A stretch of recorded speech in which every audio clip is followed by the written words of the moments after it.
1970 സെപ്റ്റംബറിൽ ഞാൻ ദേശം JBS-ൽ 3ാം ക്ലാസ്സിൽ പഠിക്കുന്ന സമയത്താണ് കേരള നിയമസഭയിലേക്കുള്ള തെരഞ്ഞെടുപ്പ് നടന്നത്. എൻ്റെ ഓർമ്മയിലെ ഏറ്റവും പഴയ തെരഞ്ഞെടുപ്പ് അതാണ്. 67-ലെ തെരഞ്ഞെടുപ്പിനെക്കുറിച്ച് വളരെ വിദൂരമായ ഓർമ്മകൾ മാത്രമേ ഉള്ളൂ, വളരെ നേരിയ ഓർമ്മകൾ എന്ന് പറയാം. 70-ലെ തെരഞ്ഞെടുപ്പ് അങ്ങനെയല്ല, നല്ലപോലെ ഓർമ്മയുണ്ട്. അന്ന് ദേശം JBS-ൻ്റെ മതിൽ കെട്ടിയിട്ട് അധികം നാളായിട്ടില്ല. എനിക്ക് തോന്നുന്നു ദേശത്തെ ആദ്യത്തെ ചുറ്റുമതിൽ ഉള്ള കെട്ടിടം JBS-ആണ്. ആ മതിലിൽ സഖാക്കൾ വോട്ടഭ്യർത്ഥന എഴുതി വെച്ചു. അതിപ്പോഴും എൻ്റെ ഓർമ്മയിലുണ്ട്. ബാലാനന്ദന് അരിവാൾ ചുറ്റിയ നക്ഷത്ര അടയാളത്തിൽ വോട്ട് ചെയ്യുക. ഒരു അരിവാൾ ചുറ്റിയ നക്ഷത്രവും വരച്ചു വെച്ചിട്ടുണ്ട്. ഇന്നത്തെ പോലെ പ്രൊഫഷണലായിട്ടുള്ള എഴുത്തുകാരെ കൊണ്ട് എഴുതിക്കുന്ന രീതിയൊന്നും അന്നില്ല. 1970-ൽ അങ്ങനെ ചുമരെഴുത്ത് തന്നെ വളരെ അപൂർവമാണ്. പക്ഷേ ബാലാനന്ദന് വോട്ട് ചെയ്യുക, അരിവാൾ ചുറ്റിയ നക്ഷത്രം, അതിപ്പോഴും എൻ്റെ ഓർമ്മയിലുണ്ട്. അന്ന് ഉണ്ടായൊരു വലിയൊരു സംശയം ഈ എന്താണെന്നുള്ളായിരുന്നു. കഴിഞ്ഞൊരു കുത്തിട്ട് പിന്നെ ബാലാനന്ദൻ. അപ്പോൾ ഈ എന്താണെന്ന് അറിയാൻ പാടില്ല. എനിക്ക് വലിയ ജിജ്ഞാസ തോന്നി. എന്താണ് സംഗതി എന്ന് അറിയണമല്ലോ. ഞാൻ വീട്ടിൽ പോയിട്ട് അമ്മയോട് ചോദിച്ചു, അമ്മ ഈ ബാലാനന്ദൻ എന്താണ്? അമ്മയ്ക്ക് ദേഷ്യം വന്നു. അമ്മ കോൺഗ്രസ്സുകാരിയാണ്. അമ്മ പറഞ്ഞു, എന്ത് നിൻ്റെ അച്ഛൻ വരുമ്പോൾ ചോദിക്കുക, ഈ കമ്മ്യൂണിസ്റ്റുകാരുടെ കാര്യമൊക്കെ അങ്ങേർക്ക് അറിയുള്ളൂ എന്ന്. അച്ഛൻ വന്നപ്പോൾ ചോദിച്ചു, അച്ഛാ ഈ എന്ന് വെച്ചാൽ എന്താണ്? അച്ഛൻ ചോദിച്ചു, എന്ത് അല്ല ബാലാനന്ദൻ. അച്ഛൻ പറഞ്ഞു, സഖാവ് ബാലാനന്ദൻ്റെ ചുരുക്കമാണ് എന്നിട്ട് പുള്ളി ദേശാമാനി പത്രത്തിൽ കാണിച്ചു തന്നു. അവിടെ EMS, AKG, ബാലാനന്ദൻ, കണാരൻ എന്നൊക്കെ ഉണ്ട്. ഇത് ചുരുക്കപ്പേരാണ്. ദേശാഭിമാനിയിൽ നമ്മുടെ പാർട്ടി സഖാക്കളുടെയൊക്കെ പേര് കൊടുക്കുമ്പോൾ ചേർത്തിട്ട് പറയും. അപ്പോൾ എനിക്ക് വലിയ ഒരു ഉത്സാഹം തോന്നി. ബാലാനന്ദൻ എന്ന് വെച്ചാൽ സഖാവ് ബാലാനന്ദൻ എന്നാണ് അർത്ഥം. പാർട്ടിക്കാരെയാണ് സഖാവ് എന്ന് ചേർത്ത് പറയുന്നത്. പാർട്ടി മെമ്പർമാരെയാണ് സഖാവ് എന്ന് പറയുന്നത്. പാർട്ടിക്കാർ തമ്മിൽ അങ്ങോട്ടും ഇങ്ങോട്ടും സഖാവ് എന്നാണ് വിളിക്കുക. അതെനിക്ക് നേരത്തെ അറിയാം. അപ്പോൾ ഏതായാലും ഞാൻ അതുകൊണ്ട് വളരെ എൻലൈറ്റൻ്റായി.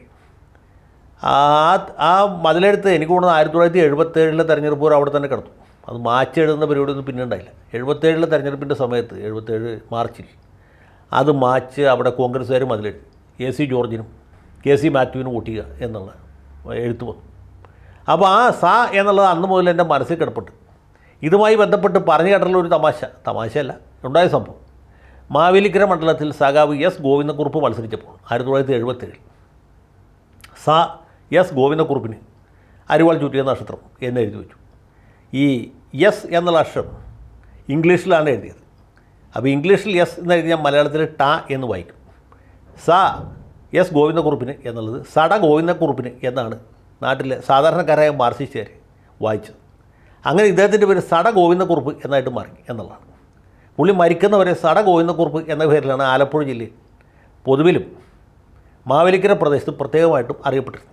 ഇത് ഞാൻ ഗോവിന്ദക്കുറുപ്പ് സാഹിബിനെ ആക്ഷേപിക്കാൻ വേണ്ടി പറഞ്ഞതല്ല.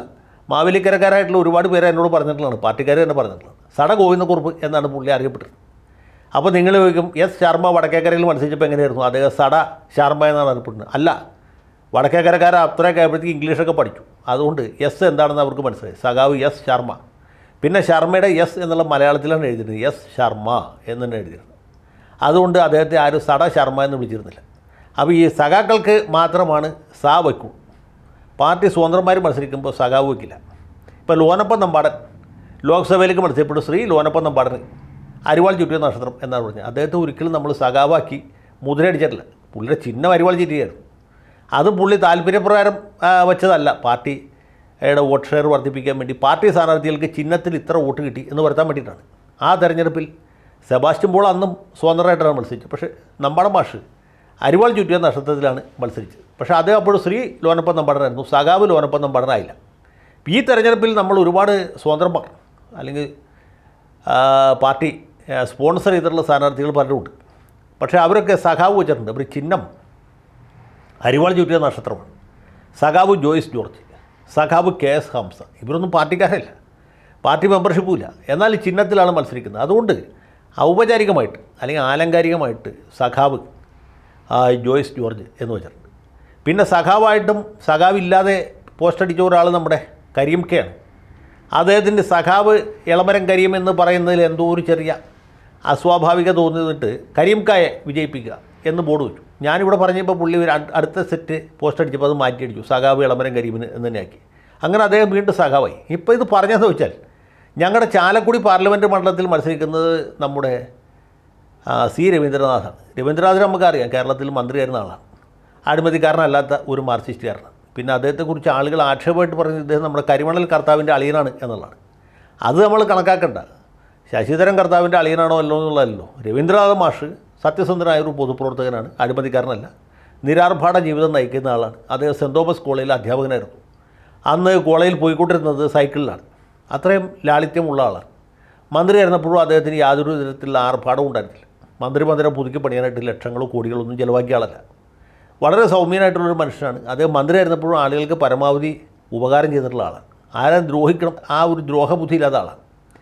അതുകൊണ്ട് അദ്ദേഹത്തോട് പൊതുവേ നമുക്ക് ഉള്ളതുകൊണ്ടൊരു താല്പര്യമുണ്ട്. ഞാനിവിടെ പറയാൻ വന്ന കാര്യം എന്ന് വെച്ചാൽ ഇദ്ദേഹത്തിൻ്റെ പോസ്റ്റർ ആരാണ് അടിപ്പിക്കുന്നത്, ഫ്ലക്സ് ആരാണ് എഴുതിക്കുന്നതെന്ന് എനിക്കറിയില്ല. അദ്ദേഹത്തിൻ്റെ എല്ലാ പോസ്റ്ററുകളിലും പ്രൊഫസർ സി രവീന്ദ്രനാഥിനെ അരിവാൾ ചുറ്റിയ നക്ഷത്ര അടയാളത്തിൽ വോട്ട് ചെയ്ത് വിജയിപ്പിക്കുക എന്നാണ്.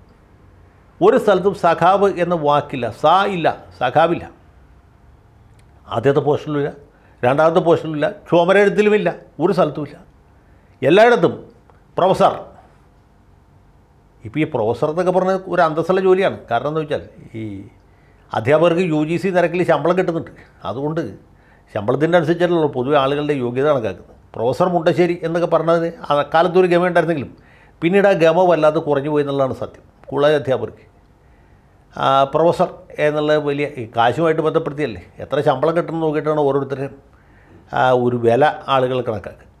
അപ്പോൾ അങ്ങനെ ഇടക്കാലത്ത് ഇതിൻ്റെ വില സാമാന്യമായിട്ട് കുറഞ്ഞു വരും. ഇപ്പോൾ എൻ്റെ ഓർമ്മയിൽ തന്നെ ആലുവയിലെ മുനിസിപ്പൽ ലൈബ്രറിക്ക് കുറ്റിപ്പുഴ കൃഷ്ണപിള്ളയുടെ പേരിട്ടു. കോൺഗ്രസ്സുകാർ ഭരിക്കുന്ന സമയത്താണ്. Kuttippuzha Krishna Pillai memorial municipal library എന്നാക്കി. അങ്ങനെ ഇരിക്കുന്ന സമയത്താണ് പെട്ടെന്ന് കോളേജ് അധ്യാപകർക്ക് UGC സ്കെയിൽ വന്നു. പെട്ടെന്ന് അധ്യാപകരുടെ വില കൂടി, അധ്യാപകർക്ക് കിട്ടുന്ന സ്ത്രീധന തുക കൂടി. പ്രൊഫസർ എന്ന വാക്കിന് പെട്ടെന്ന് മുമ്പില്ലാതിരുന്ന ഒരു ഗമ ഉണ്ടായി. അപ്പോൾ മുനിസിപ്പാലിറ്റിക്കാരെന്ത് ചെയ്തു? ആലുവ മുനിസിപ്പൽ കൗൺസിൽ യോഗം ചേർന്നോ ചേരാതെന്നോ എനിക്കറിയില്ല, ആ ലൈബ്രറിയുടെ പേര് പരിഷ്കരിച്ചു. പ്രൊഫസർ കുറ്റിപ്പുഴ കൃഷ്ണപിള്ള എന്നാക്കി. Professor Kuttippuzha Krishna Pillai memorial Aluva municipal library എന്നാക്കി. അതാണ് ഈ പ്രൊഫസർക്ക് പെട്ടെന്നുണ്ടായ ഒരു മാറ്റം. ഇപ്പോൾ ഈ രവീന്ദ്രൻ മാഷെ പോലെ യോഗ്യനായവരോട് മത്സരിക്കുമ്പോൾ അദ്ദേഹം സഖാവ് എന്ന വാക്ക് അദ്ദേഹം ഉപയോഗിക്കുന്നില്ല, അല്ലെങ്കിൽ അദ്ദേഹത്തിൻ്റെ പരസ്യ വിഭാഗം തയ്യാറാക്കുന്ന ആളുകൾ ഉപയോഗിക്കുന്നില്ല. പകരം എല്ലായിടത്തും പ്രൊഫസർ രവീന്ദ്രനാഥ് എന്നാക്കിയിരിക്കുകയാണ്. സഖാവില്ല, അല്ലെങ്കിൽ സഖാവല്ല. അപ്പോൾ നിങ്ങൾ ചോദിക്കും മറ്റ് മണ്ഡലങ്ങളിൽ എങ്ങനെയാണ്? മറ്റു സത്യത്തിൽ എനിക്കറിയില്ല. എൻ്റെ പ്രവർത്തന കേന്ദ്രമായ എറണാകുളത്ത് കാണപ്പെട്ട ബോർഡുകളും ചുമരെഴുത്തുകളും ഞാൻ ശ്രദ്ധിച്ചു. അവിടെ ചുമരെഴുത്തുകളിലെല്ലാം സഖാവ് ഷൈൻ ടീച്ചറാണ്. പോസ്റ്ററുകളിൽ ആദ്യത്തെ പോസ്റ്ററിൽ സഖാവ് ഷൈൻ ടീച്ചറാണ്. രണ്ടാമത്തെ പോസ്റ്ററായപ്പോൾ സഖാവ് അപ്രത്യക്ഷമായി. അവിടെ KJ ഷൈൻ ടീച്ചർക്ക് വോട്ട് ചെയ്യുക. മൂന്നാമത്തെ പോസ്റ്റർ വന്നിട്ടുണ്ട്. അത് കണ്ടാൽ ഷൈൻ ടീച്ചറെ കണ്ട നമ്മൾ പഴയ കാലത്തെ ഏതോ സിനിമാ നടിയാണെന്ന് തോന്നിപ്പോവും. എന്ന് വെച്ചാൽ അത്രയും സൗന്ദര്യം തുളുമ്പുന്നൊരു പോസ്റ്ററാണ്. ആ പോസ്റ്ററിലും സഖാവില്ല. ഇനി പുതിയ നാലാമത്തെ പോസ്റ്റർ വരുമെന്ന് എനിക്കറിയില്ല, ചിലപ്പോൾ വരാൻ സാധ്യതയുണ്ട്. ഏതായാലും 3 സെറ്റ് പോസ്റ്ററുകളിൽ ആദ്യത്തെ സെറ്റിൽ മാത്രമേ സഖാവുള്ളൂ, രണ്ടാമത്തേലും സഖാവില്ല, മൂന്നാമത്തേലും സഖാവില്ല. ഇനി കേരളത്തിൽ ഒട്ടുക്കും ഇങ്ങനെയാണെന്ന് എനിക്കറിയില്ല. സഖാവ് വിജയരാഘവൻ വെറും വിജയരാഘവനാവും, സഖാവ് MV ജയരാജൻ വെറും ജയരാജനാകുമോ എന്നറിയില്ല. സഖാവ് ഇപ്പോൾ അപ്രത്യക്ഷമായിക്കൊണ്ടിരിക്കുകയാണ്. പിന്നെ ഇവരെയൊക്കെ സഖാവ് എന്ന് വിളിക്കുന്നതിൽ തന്നെ ഒരു അനൗചിത്യം ഇല്ലേ എന്നുള്ളൊരു ചോദ്യം വേറെ ഉണ്ട്. ആ ചോദ്യം ഞാൻ നിങ്ങൾക്ക് വിടുന്നു. ഏതായാലും പ്രൊഫസർ രവീന്ദ്രനാഥിന് വിജയാശംസകൾ നേരുന്നു. അദ്ദേഹം ജയിച്ച് പാർലമെൻറ്റിൽ എത്തട്ടെ എന്ന് ആത്മാർത്ഥമായിട്ട് ആഗ്രഹിക്കുകയും അതിനുവേണ്ടി ജഗൻ നിയന്താവിനോട് പ്രാർത്ഥിച്ചു.